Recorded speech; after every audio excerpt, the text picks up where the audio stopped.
So King Charles there of the UK. Sending a message of condolences. Well, also in the UK, people have been waiting anxiously for news of relatives. It's as specialist rescue teams start to make their way to the disaster zone as in part of that international aid effort. We can talk to Nilüfer Atalay, one of the founders of the Turkey Mozaik Foundation. You're a charity based here in London, and I'm assuming you've been inundated with lots of help, with lots of warm clothes, blankets, but can you just pinpoint exactly what it is that you need? We basically need the help of the international community and to raise awareness about the devastating impact of these two earthquakes that we had yesterday. The first thing we need is basically the support and rescue efforts, and then we will need support in medium and longer term support to build back better. There are 10 cities that have been impacted in a devastating way by this earthquake. So there will be a lot of need to build things better in the long term. And just before we talk about that, just in terms of people in the UK who are contacting you, obviously really concerned, maybe having not heard from their family and loved ones, how do you, what's the first thing that you guys do? Do you set up a call centre? Do you organise people to man the phones? How does it work? Well, as Turkey Mozaik Foundation, we are here a UK registered charity, and we typically provide grassroots charities in Turkey. However, after emergencies and natural disasters that have happened in the 5 years we've been in operation, we are opening calls, and with the support that we're receiving, we're channeling those funds to local grassroots charities or charities with expertise that have the local know-how to know exactly what needs to be done.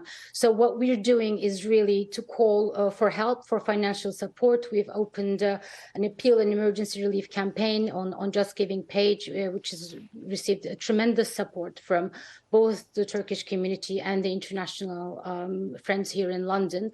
And we're working with our local counterparts, with the local civil society organizations on the ground to be able to support them in the best way possible. The first part of our grants have already been decided. We're supporting 3 charities on the ground, basically for the rescue efforts. The first 72 hours are obviously extremely critical, and the focus is really on the rescue efforts. So the organizations we're supporting are there for rescuing and providing food, and also to match urgent needs with those who are able to help. So we need any help we can get from the international community to be able to help us provide financial support that is needed on the ground. And Nilüfer, you there mentioned the organisations on the ground. Just briefly, if you would, because we're running out of time. How much communication have you got with them? Because it looks like in that region, the infrastructure completely destroyed. How much communication do you have with the guys on the ground? That is true, and it's not easy because yesterday especially people on the ground were impacted by the aftershock and obviously the devastation of the earthquake. So local workers were also very much impacted as well.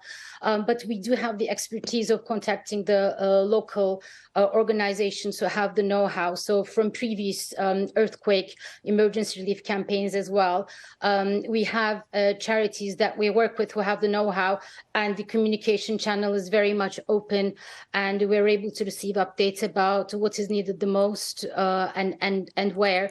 And we're working hard to make sure the support that we're getting is channeled in the best way possible. But the conditions, as you've said, it's extremely hard, and the freezing weather conditions doesn't help either. No, absolutely devastating conditions, aren't they? But that grassroots knowledge, critical. Nilüfer Atalay from the Turkey Mozaik Foundation, a charity based here in the UK. We really wish you the best of luck with your work. Thank you.